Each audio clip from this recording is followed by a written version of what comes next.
primordial.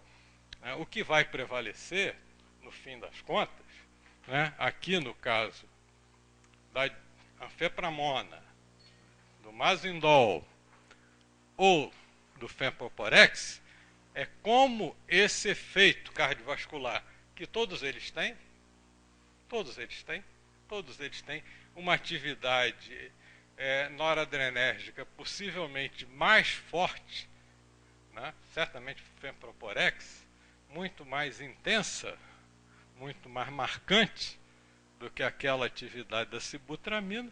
Como é que isso vai refletir depois em termos desse benefício? Provavelmente, se fosse, eu estou aqui também conjecturando, se fosse estudo realizado, né, provavelmente seria muito pior do que. Mas essa é uma hipótese e nenhum estudo foi realizado para provar ou desprovar. Mas o fundamental, e aqui é a conclusão que eu acho que a gente tem que tirar, né, a segurança e a eficácia não podem ser presumidas para justificar uma decisão da autoridade regulatória. Elas têm que ser demonstradas, ou então nós vamos estar recuando aí há 50 anos na história da regulação do medicamento. Obrigado. Ouviremos agora as manifestações das instituições e entidades, lembrando mais uma vez a todos que o tempo para cada um é de 5 minutos.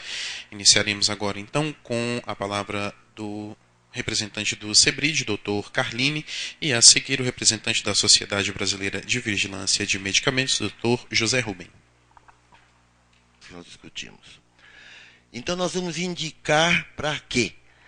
Nós vamos indicar para uma determinada entidade que nós temos que saber qual vai ser o benefício que o paciente vai ter ao ser prescrito aquele medicamento naquela entidade que o paciente tem. E aí eu acho que é um dos pontos básicos que nós vamos discutir.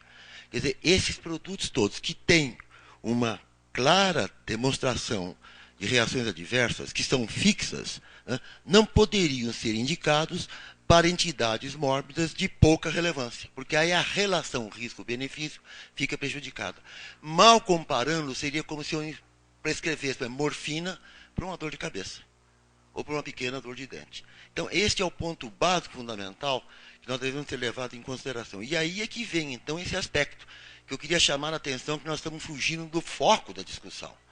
E eu acho que a Anvisa está dando assim, muita possibilidade de procurar algo que é inexistente no caso, que é uma unanimidade. Haver, então, todos concordando com o mesmo assunto, porque isso tem coisas diferentes do aspecto médico.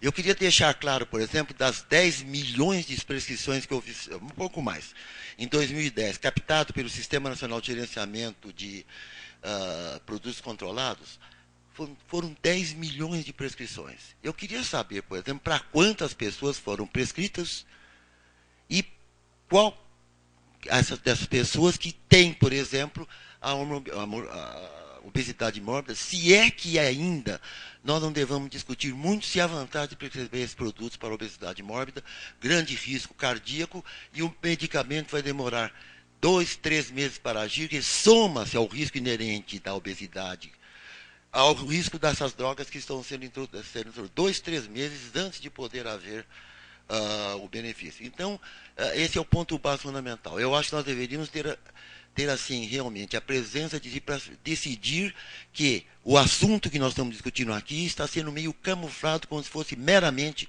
um assunto técnico médico. Não é. Tem muitos outros fatores envolvidos aqui que foram mais ou menos apontados. Representante da Sociedade Brasileira de Vigilância de Medicamentos, Dr. José Rubem, e a seguir o representante da ABRAM, Dr. Paulo Giorelli. Muito obrigado.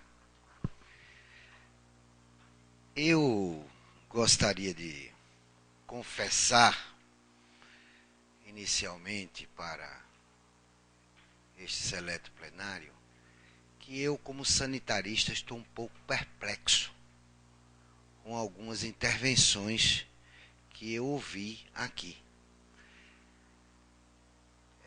Em primeiro lugar, eu gostaria de dizer ou relembrar, porque são tantas informações, que é preciso que a gente, às vezes, lembre a existência dessas informações. Nós temos um sistema de regulação absolutamente caduco.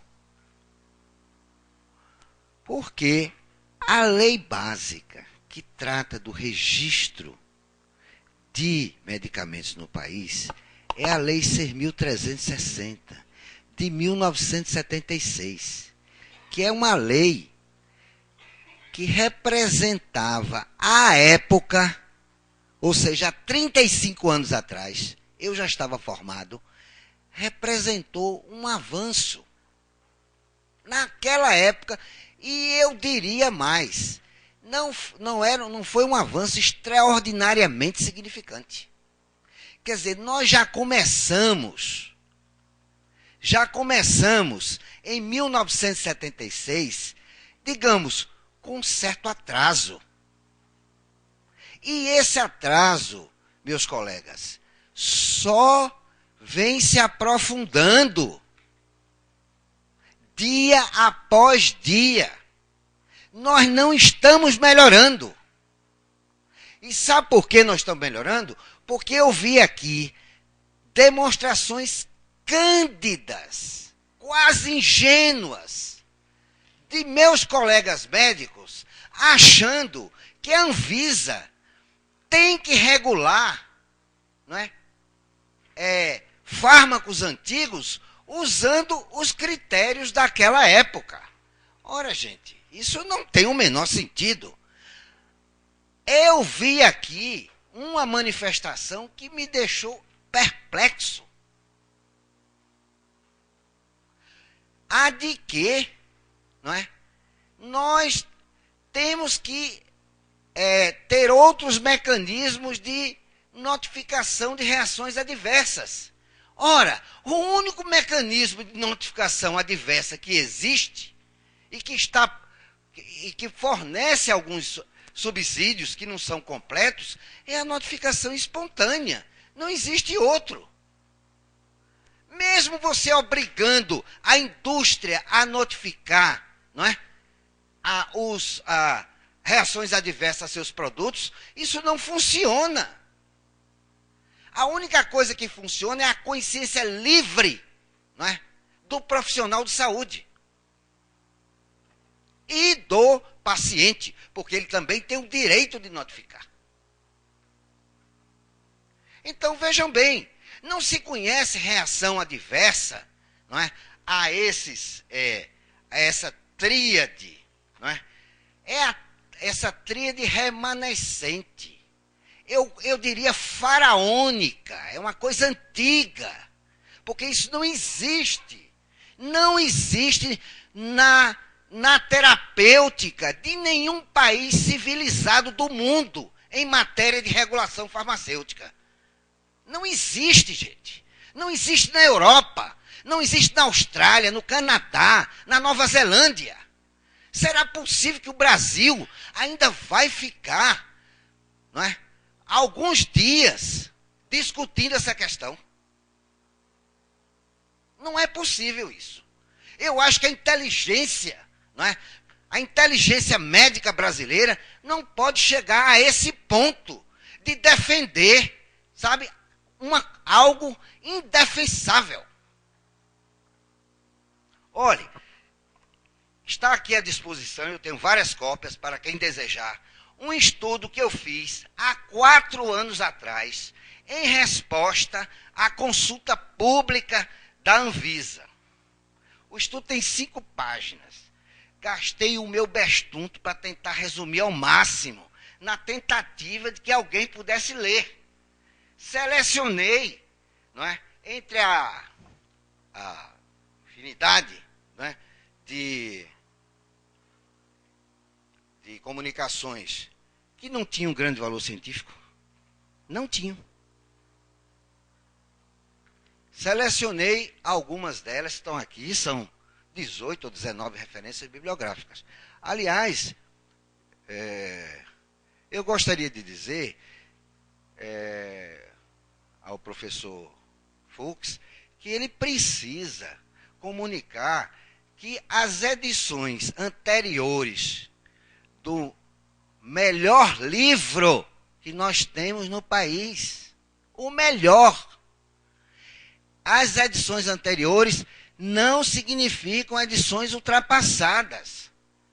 É preciso que os médicos leiam as edições antigas, porque se quiser se informar a respeito de anfepramona, fenproporex e mazindol, não existe um comento sequer a respeito dessas substâncias na quarta edição.